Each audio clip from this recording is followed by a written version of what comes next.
तो मेरा नाम डॉक्टर लुकमान हकीम है। मेरा ताल्लुक सवात से है और ब्लड चेन पाकिस्तान के साथ तकरीबन 6 सालों से काम कर रहा हूँ। और ये जो आज का सेशन है, इसका मकसद ये है कि जो हमारी वॉलंटियर्स है उनकी लाइफ में कुछ वैल्यू ऐड हो जाए, और वो जो ज़िंदगी अल्लाह ने उनको दी है वो इतने अच्छे-अच्छे कामों में सर्व कर रहे हैं, तो उनको मज़ीद प्रोडक्टिव किस तरह बनाएँ हम। यहाँ पे बहुत मास्टर ट्रेनर्स हैं, सना रहमान भाई, वहीद साहब और हैदर जमान साहब। इस शोबे में मैं पहली मर्तबा आप लोगों को ट्रेनिंग की कोशिश कर रहा हूँ। मैं खुद आप लोगों से सीखूंगा भी और आप लोगों को सिखाऊंगा भी। ये जो चीज़ें हैं ये किताबों में आपको बहुत सारी मिलेंगी, लेकिन जो भी चीज़ें मैं बोलूंगा मैं दिल से बोलूंगा, ताकि वो आप लोगों की दिल में चले जाए और आप लोग वहां से कुछ ना कुछ गेन करें। अगर आप लोगों की जिंदगी में 1% भी कुछ चीज़ें जो है ऐड होती है, तो मैं समझूंगा कि ये जो सेशन है ये कामयाब हुआ। तो time management and productivity, next slide. मैं अपने जो इस का शुरुआत करना चाहता हूँ एक हदीस से शुरू कर लूंगा। हदीस है कि जो 5 चीजों के बारे में एम्फेसाइज किया गया है कि इसको आप जो है बेनिफिट ले लें अपनी यूथ की, अपनी जवानी से फायदा उठाए इससे पहले कि आप पे बुढ़ापा आ जाए। अपनी हेल्थ से फायदा उठाए इससे पहले कि आपकी बीमारी आ जाए। अपनी वेल्थ से फायदा उठाए, जो आपके साथ माल और दौलत है वो सही जगह पे लगाए, सही जगह पे इन्वेस्ट करें इससे पहले कि आप पे गुर्बत आ जाए। और अपनी फ्री अवेलेबल टाइम से फायदा उठाए इससे पहले कि आप बिजी हो जाए। और अपनी जिंदगी से फायदा उठाए इससे पहले कि मौत जो है आपको आगोश में ले ले। तो ये हदीस जो है ये टाइम मैनेजमेंट पे बहस करती है कि टाइम मैनेजमेंट की कितनी इंपॉर्टेंट है इस्लाम में। Next slide please. हमारे साथ मुख्तलिफ रिसोर्सेज होते हैं, लेकिन सबसे जो अच्छा रिसोर्स है वो टाइम है। टाइम को डिफाइन किया गया साइंस में इंटरवल बिटवीन टू इवेंट। ये बहुत जरूरी है। इंटरवल बिटवीन टू इवेंट, दो वाकयात के दरमियान जो वक्फा होता है उसको वक्त बोला जाता है। दो वाकयात के दरमियान जो वक्फा होता है उसको वक्त बोला जाता है। सूरज निकली, गुरूब हुई, इसके दरमियान जितना भी टाइम हुआ, दौरानिया गुजरा, ये वक्त है। आप लोग यहाँ पे आए, आप लोग यहाँ से जाएंगे, इधर दरमियान में वक्त है। जितनी भी कायनात में जितनी भी टाइम की डिफिनेशन है वो बेस करती है इंटरवल बिटवीन टू इवेंट्स। अगर मॉलिक्यूल्स के अंदर इलेक्ट्रॉन मूव करती है तो पहले वो एक जगह होती है, फिर दूसरी जगह चली जाती है, इसलिए दोनों के दरमियान वो कुछ फासला तय करती है। कुछ काम हुआ है इसलिए वक्त ने जन्म लिया है। दुनिया एक जगह पे है सुबह, शाम को जो है खास किसी और जगह पे चली जाती है। इन दो इवेंट के दरमियान जो ड्यूरेशन है इसको वक्त बोला जाता है। अगर ये इवेंट रुक जाए तो वक्त रुक जाएगा। तो जितने भी चेंजेस होते हैं वो वक्त को प्रोड्यूस करता है। Next slide please. तो वक्त को जो है हम इस तरह लेते हैं कि एक फ्रेमवर्क है, फ्रेम है, इसको मैनेज नहीं किया जा सकता, लेकिन हम खुद अपने आप को मैनेज करेंगे कि जो वक्त हमें दिया गया है उसको हम किस तरह एफिशिएंटली जो है इस्तेमाल कर ले। तो हम खुद को सेल्फ मैनेज करेंगे रादर देन टाइम मैनेजमेंट। ये जो वर्ल्ड टाइम मैनेजमेंट है ये गलत है। वक्त को, टाइम को मैनेज नहीं किया जा सकता। वक्त अगर हम इस दुनिया में है तो हमारे लिए स्पेसिफाइड है। अगर हम चांद पे चले जाए तो वहां पे फिर दूसरा वक्त होगा, हम मार्स पे चले जाए वहां पे दूसरा वक्त होगा। क्यों दूसरा होगा? क्योंकि वहां पे इवेंट्स की रफ्तार डिफरेंट है यहाँ से, वहां पे ग्रेविटी डिफरेंट है यहाँ से। तो यहाँ पे जितनी भी लोग हैं उनके लिए वक्त एक जैसा है। हम खुद को मैनेज करेंगे कि इस रिसोर्सेज से हम कितना फायदा उठा सकते हैं। लेट्स सपोज सूरज आ रही है, हवा आ रही है, बारिश हो रही है, ये सब के लिए यकजा मुहैया है, लेकिन कौन कौन जो है इससे फायदा उठा सकता है। अक्सर हम जो है ये गिला शिकवा करते हैं कि फला बंदे को अल्लाह ने बहुत माल दौलत दी थी, जनरेशन वेल्थ दी थी, इसलिए जो है वो आगे बढ़ गया।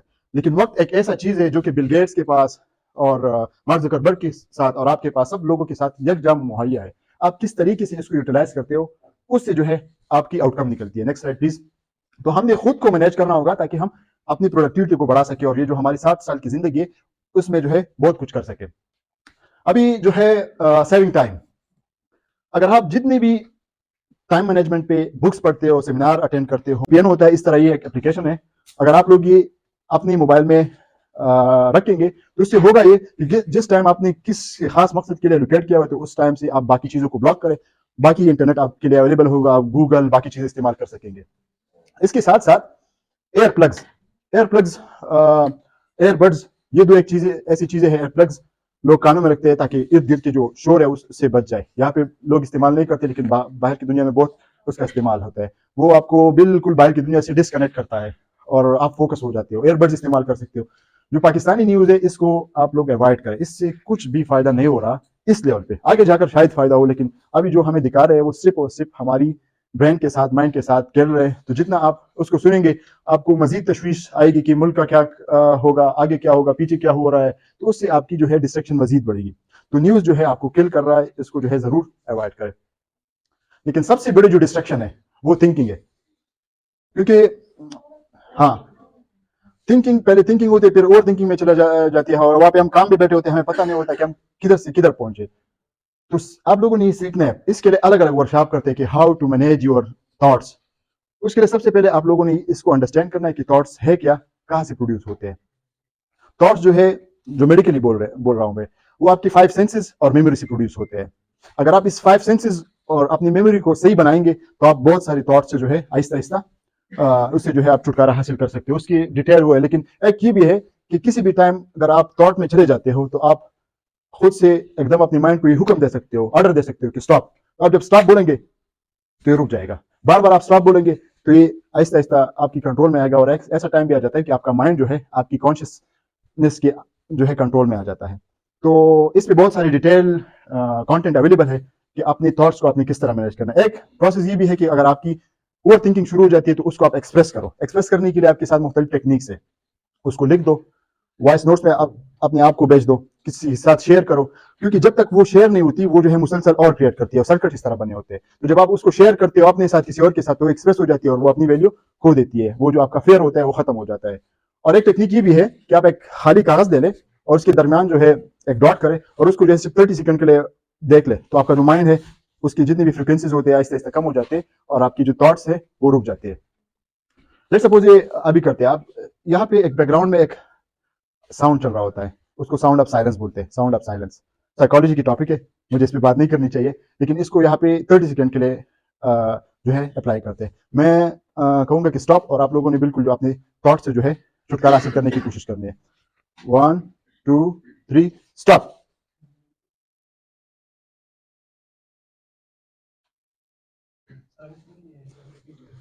अच्छा, ये एक टेक्निक है कि बैकग्राउंड में एक साउंड ऑफ साइलेंस चल रहा होता है, लेकिन हमें पता नहीं होता, और बाहर का शोर इतना ज्यादा होता है कि साउंड ऑफ साइलेंस जो है वो हमें फोकस नहीं कर सकता। तो जैसे ही आप अपने माइंड को बोलते हो कि स्टॉप, तो वो जो है साउंड ऑफ साइलेंस को सुनने की कोशिश करता है, क्योंकि ब्रेन के लिए, माइंड के लिए कुछ ना कुछ जरूरी है कि मुसलसल खुद को बिजी करे। तो दोबारा हम इसको करते हैं कि जिस तरह मैं स्टॉप बोलूंगा तो आप खुद को, अपनी माइंड को रोकने की कोशिश करोगे और साउंड ऑफ साइलेंस यानी साइलेंस को जो है सुनने की कोशिश करेंगे। 1 2 3 स्टॉप।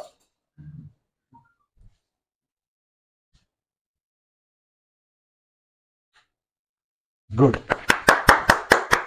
तो ये टेक्निक जो है, नेक्स्ट स्लाइड प्लीज, ये टेक्निक आप अपने घर पे बार बार जब इस्तेमाल करेंगे, दिन में 10 मरतबा इस्तेमाल करेंगे, तो ऐसा वक्त आ जाएगा कि आपकी जो ओवर थिंकिंग है वो आहिस्ता आहिस्ता स्लो हो जाएगी या खत्म हो जाएगी। Next slide. तो डिस्ट्रैक्शन से इस तरह आप छुटकारा हासिल कर सकते हो। इसके बाद जो है टू डू लिस्ट, वो एक बंदा होता है ना, उससे किसी ने सवाल किया कि अगर आपके साथ इतना टाइम है और आपको हम ये टाइम देते हैं कि इस दरख्त को आपने काटना है, तो वो कहता है कि 60-70% टाइम में जो है अपने जो टूल्स है उसको तेज शार्प करने की कोशिश करूंगा, उसके बाद जो है उसको काटने 30% टाइम मैं उस पर लगाऊंगा। तो टू डू लिस्ट बहुत ही इंपॉर्टेंट है कि आप रात को, दिन में, जो स्टडीज सजेस्ट करती है कि आप 5 से लेकर 12 मिनट अपने टू डू लिस्ट पे लगाएं। अगर आप ये लगाएंगे तो आप 45% इफिकेसी इंक्रीज कर सकते हो अगर आप ये टू डू लिस्ट बनाएंगे। ये जो है बहुत सी तरीकों से आप बना सकते हो। इसमें जो है मुख्तलिफ ऐप है टू डू लिस्ट, आप वो डाउनलोड कर सकते हो। जो कैलेंडर हमारे ऑफिस में पड़े होते हैं छोटे, वहां पे आप लिख सकते हो। इसके अलावा जो है आपका जो गूगल कैलेंडर है वो जो है सबसे अच्छा टू डू लिस्ट है। वो आपको रिमाइंडर भी देता है और आपको मैसेज भी करता है कि ये काम आपने करना है।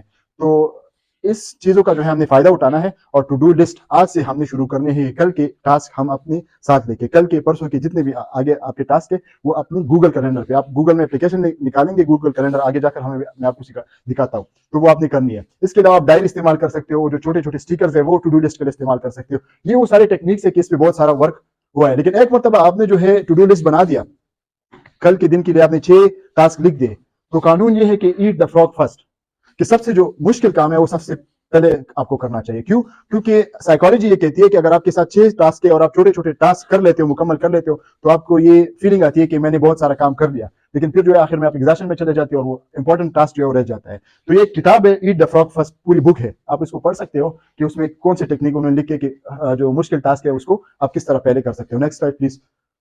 अभी प्रियोरिटी ये कि अक्सर हम कोई काम बोलते हैं तो कहते हैं कि मेरे पास टाइम नहीं है। टाइम सबके साथ होता है, ये हमारी प्रायोरिटी नहीं होती। हमारी प्रायोरिटी में नहीं होती, इसलिए जो है हम कहते हैं कि हमारे पास टाइम नहीं है। तो इनके आपने सबसे पहले लिस्ट बनाना है कि कौन से काम आपने जो है करने हैं, कौन से नहीं करने। इसके साथ साथ आप टाइम टू टाइम आपसे खुद ये पूछ सकते हो कि सबसे इंपॉर्टेंट इन कामों में मेरे लिए कौन सा काम है, सबसे इंपॉर्टेंट मेरे लिए कौन सा काम है। तो आजकल टू डू लिस्ट के बजाय लोग जो है प्रायोरिटी लिस्ट बनाते हैं, और वो ये कि पहले टू डू लिस्ट बना लेते हैं, उसके बाद खुद से 2-3 मरतबा पूछ लेते हैं कि सबसे इंपॉर्टेंट काम कौन से है, तो उसको अलग करके उसको सबसे पहले करना है।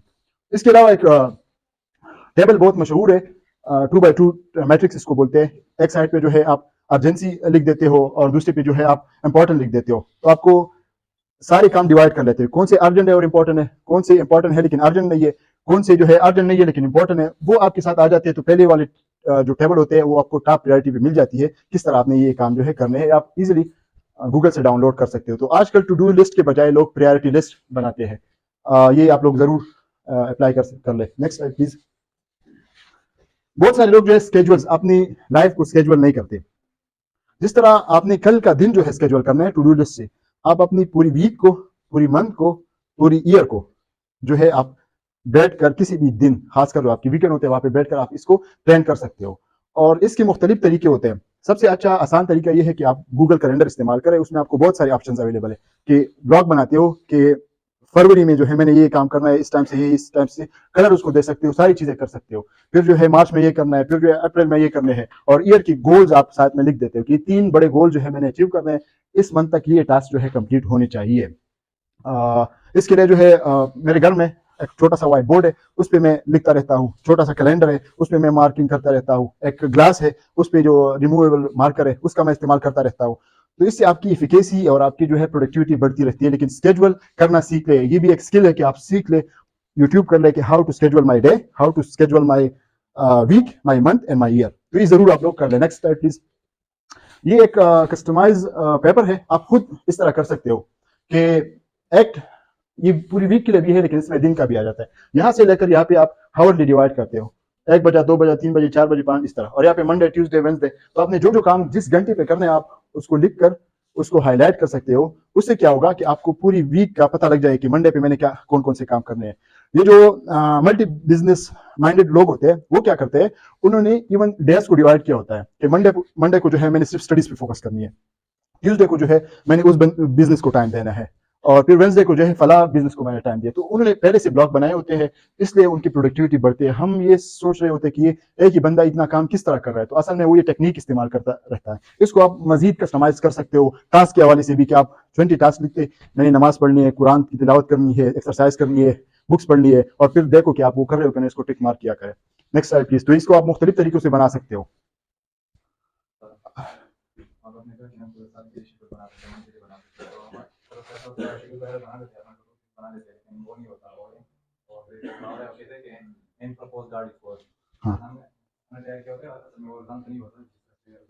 ये साफ फरमाते हैं कि हम टू डू लिस्ट भी बनाते हैं लेकिन फिर एग्जीक्यूट नहीं कर पाते क्योंकि अल्लाह का कोई और प्लान होता है। तो इस पे एक स्टडी अवेलेबल है, ऑक्सफोर्ड यूनिवर्सिटी ने की है, और उन्होंने ये जो है बयान किया हुआ है कि अगर आप टू डू लिस्ट बनाते हो तो ये 42% आपके काम तब भी नहीं होंगे। जितने भी टू डू लिस्ट उन्होंने तकरीबन उसमें हजारों से ज्यादा टू डू लिस्ट लिए थे और फिर डेटा निकाला था कि हुए कि नहीं हुए, तो उसमें हुए थे। लेकिन फिर भी उन लोगों से जिन लोगों ने टू डू लिस्ट नहीं बनाया था, 75% उनसे वो ज्यादा एफिशिएंट थे, 75% वर्क उन्होंने ज्यादा किया। तो साइंस जो है वो डेटा पे यकीन रखती है, वो इन चीजों पे जो है इतना बिलीव नहीं करते कि मतलब हम ये समझते हैं कि अगर अल्लाह हर परिंदे को जो है खुराक रिज़्क अता फरमाता है, लेकिन किसी भी परिंदे को उनके जो घोंसले है उसमें नहीं, आपको कोशिश करनी होगी, आप मेहनत करेंगे तो अल्लाह आपको रास्ते जो है दिखाएंगे। तो स्टडीज इस पे अवेलेबल है कि अगर आप टू डू लिस्ट भी बनाते हो तो 42% चांसेस है कि वो ना हो, लेकिन 75% आप उन लोगों से ज्यादा एफिशिएंट होंगे जिन लोगों ने टू डू लिस्ट और प्लानर और ये एक्टिविटी नहीं किया। ये मल्टीटास्किंग पे बढ़ते हैं, लेकिन मैं चाहता हूं कि आप लोग अभी अपना मोबाइल निकालकर गूगल 1 मिनट में गूगल कैलेंडर निकाले और इसको इस्तेमाल करें कि ये रिमाइंडर हमने किस तरह लिखना है। गूगल कैलेंडर, अपना मोबाइल निकाल ले, इस पे गूगल कैलेंडर फाइंड आउट करें। Google calendar, Google calendar, Google calendar सबने निकाल लिया। ऐप में ऐप अवेलेबल होगा, हर मोबाइल के अंदर जो है कैलेंडर होगा। कैलेंडर निकाल ले, हर मोबाइल के अंदर कैलेंडर पड़ा होता है। अगर आपके मोबाइल में गूगल है तो आपके मोबाइल में एज ऐप कैलेंडर होगा। उसके अंदर जो है 3 डॉट्स दी होती है, उसमें जो है आप टास्क रिमाइंडर भी दे सकते हो और इसमें जो मैंने आपको यहाँ पे अभी एक पेपर वाला, इससे पहले वो पेपर वाला चार्ट दिया था, वो ऑलरेडी आपके लिए बना दिया गया है और उसको आप यूटिलाइज कर सकते हो कि 1 से लेकर 4 बजे तक मैंने ब्लू शेड दी और ये जो है ये सिर्फ स्टडी का है। फिर 4 से लेकर 5 तक जो है मैंने येलो कलर देकर ये जो है सिर्फ और सिर्फ एक्सरसाइज का है। तो इस पे अभी आप लोग प्रैक्टिस करें। ये नहीं मैडम, ये है, हाँ, ये जो है ना, आप इसको क्लिक करेंगे ना तो ये जो है तो लिखा है ना जो इवेंट से, तो इन्होंने भी लिखा है, लेकिन आप भी कर सकते हो यहाँ से। ये ईयर भी कर सकते हो, मंथ भी कर सकते हो, रिमाइंडर भी दे सकते हो। ये रिमाइंडर आप देंगे तो यहाँ पे आपको कुछ लिख दे और वो फिर आपको मैसेज भी करेगा। तो काइंडली अगर आप लोग एक चीज सीखना चाहते हो, एक चीज तो ये है कि गूगल कैलेंडर का इस्तेमाल करना सीख दे। इस पे आप रिमाइंडर कर सकते हो, टू डू लिस्ट बना सकते हो और अपनी मंथ, वीक, ईयर प्लान कर सकते हो। और गूगल के साथ इतनी डेटा होती है कि वो आपको मुख्तलिफ तरीके से रिमाइंड भी करेगा कि आप अपने ट्रैक से हट रहे हो। तो बहुत सारे लोग इसका इस्तेमाल कर रहे हैं। मेरी रिक्वेस्ट है कि इसका इस्तेमाल जो आप लोग सीखें। Back to topic please. अभी एक है मल्टीटास्किंग। रिसर्च ये बताती है कि एक बंदा अगर मुख्तलिफ टास्क करते हैं, मुख्तलिफ काम करते हैं, तो उसकी एफिकेसी कम होगी। ये उसके हेल्थ के लिए, उसके काम के लिए, उसके लिए बिहेवियर के लिए, प्रोडक्टिविटी के लिए जो है अच्छा नहीं है। फॉर एग्जाम्पल, एक सिंपल टास्क, अगर मैं खुराक ले रहा हूं तो इसके साथ मैं कॉल पे भी बात कर सकता हूं, लेकिन साइंस ये कहती है कि अगर आप इस पे कंसंट्रेट करेंगे तो आपकी ऐसी एंजाइम्स आपकी मुंह में, आपकी जीआईटी ट्रैक में आएगी कि आपकी उस खुराक से प्रोडक्टिविटी मजीद बढ़ेगी। अगर आप एक टाइम पे एक ही काम करेंगे तो उससे आपकी प्रोडक्टिविटी बढ़ेगी। अगर आप मल्टीटास्किंग करेंगे तो उससे आपकी एफिकेसी कम होगी। कुछ एक्सेप्शनल एक्टिविटी है जिसपे कुछ स्टडीज भी हुई है, इससे एफिकेसी बढ़ी हुई है। वो ये कि अगर आप एक रूम में बैठकर मीटिंग करना चाहते हो तो इससे बेहतर यह है कि आप लोग वॉक पे चले जाए और मीटिंग करें। तो 2 काम हो रहे हैं, एक आपका वॉक हो रहा है, एक्सरसाइज हो रहा है, दूसरा आपका मीटिंग हो रहा है। और तीसरा, इस पे स्पेसिफिक स्टडी हुई है कि आपके अंदर ऐसे हार्मोन्स जनरेट होते हैं खासकर वॉक से, कि आप डिसीजन ज्यादा अच्छे तरीके से ले सकते हो बनिस्बत ये कि आप जो है रूम में बैठकर मीटिंग करें। एक स्टडी ये भी बताती है कि 65% टाइम बैठने वाली मीटिंग की जाया होती है। चाय ले लो, फिर दूसरे बंदे की वेट करो, और अगर आप वॉक पे मीटिंग करें तो ये ज्यादा बेहतर रहेगा बनिस्बत आप ये कि आप बैठे रहे। इसी तरह अगर आप स्टडी करना चाहते हो तो आप बैकग्राउंड पे जो है म्यूजिक लगा सकते हो। ये भी एक 2 अलग काम है, लेकिन इससे प्रोडक्टिविटी बढ़ती है। कुछ एक्सेप्शनल केसेस है, अगर आपकी मजबूरी है ज्यादा काम करना तो इसके लिए फिर मुख्तलिफ टेक्निक्स है। एक ये कि सेम कैटेगरी की काम जो है आप सेम डे पे लेके आए। जिस तरह अगर आपने 4-5 चीजें खरीदनी है और आप स्पेसिफिक मार्केट में चले जाए तो 4-5 आपको मिल जाएंगे। इसी तरह जो मैंने पहले एक टेक्निक बताया 25 to 5 मिनट्स का, उसके अंदर आप एलोकेट करेंगे तो उससे भी आपकी प्रोडक्टिविटी बढ़ेगी। और अगर इसके अलावा आपको पता नहीं किस टाइम में क्या कर रहा हूँ, किस टाइम किस चीज पे फोकस कर रहा हूँ, तो आपकी प्रोडक्टिविटी कम होती जाएगी। Next slide please. तो मल्टीटास्किंग से आप एक और चीज जो हमारा वक्त और प्रोडक्टिविटी जाया करती है, परफेक्शनिस्ट अप्रोच होती है।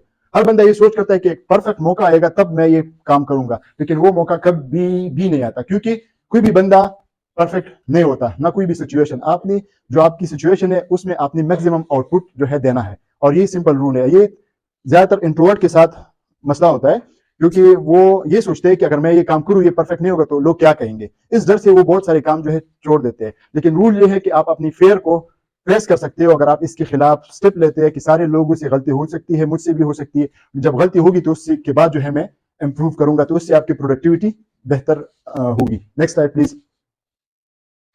एक परेटो प्रिंसिपल है, और ये जो है 80% of the effect from 20% of the causes.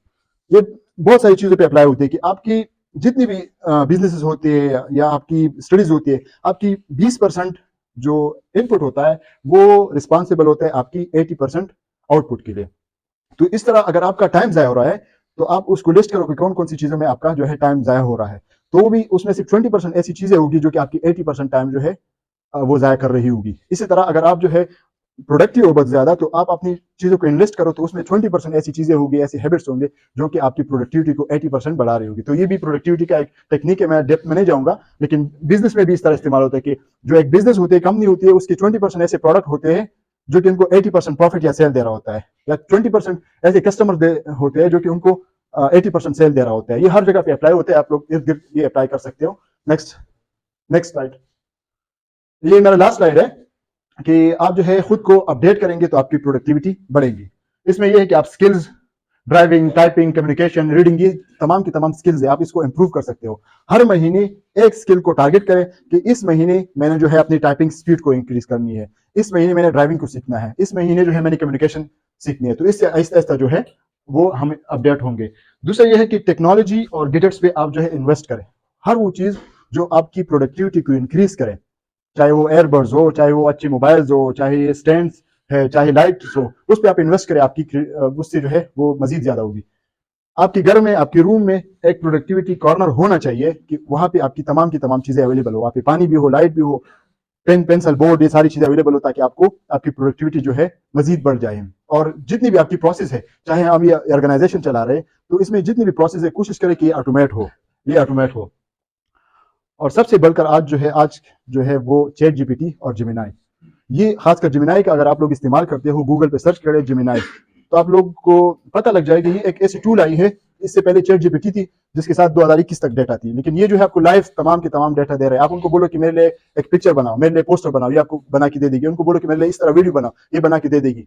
आप उनको बोलो कि मेरे लिए स्केड्यूल बनाओ, कि मैं स्टूडेंट हूँ, 8 to 12 जो है मेरी कॉलेज होती है, उसके बाद मैं ये करता हूँ, मेरे लिए स्केड्यूल बनाओ, ये आपको बना के दे देगी। तो इन टूल से फायदा उठाए ताकि आप लोग जो है आपकी प्रोडक्टिविटी बढ़ जाए। नेक्स्ट, ये एक अलग कॉन्सेप्ट है, प्रेजेंट, फ्यूचर, पास्ट, और ये साइकोलॉजी एस्पेक्ट से है कि हमारे पास सिर्फ प्रेजेंट मोमेंट है, ना फ्यूचर किसी ने देखा है, ना पास्ट किसी ने देखा है। अगर हम अपनी प्रेजेंट को मैनेज कर ले, प्रेजेंट मोमेंट को, तो हम इंप्रूव हो जाएंगे। और इसकी एक और एस्पेक्ट है, दो, एक कॉन्सेप्ट ये है कि इस टाइम सिर्फ और सिर्फ पास्ट अवेलेबल है, प्रेजेंट भी नहीं, फ्यूचर भी नहीं, और फिलॉसफी है। दूसरा कॉन्सेप्ट एक हारून याया की किताब है, the doomsday is already begun, ये उनका नाम है, कि कयामत की दिन ऑलरेडी शुरू हो चुकी है। और वो ये कहता है कि एक फिल्म बना हुआ है, अभी डिस्प्ले है। तो एक कॉम्प्लेक्स टॉपिक है, और फिर जो है स्पिरिचुअल और फिलोसॉफिकल डिस्कशन बन जाएगी, और फिर कभी और सेशन में करेंगे। थैंक यू सो मच, और उम्मीद है कि आप लोगों ने कुछ ना कुछ सीखा होगा।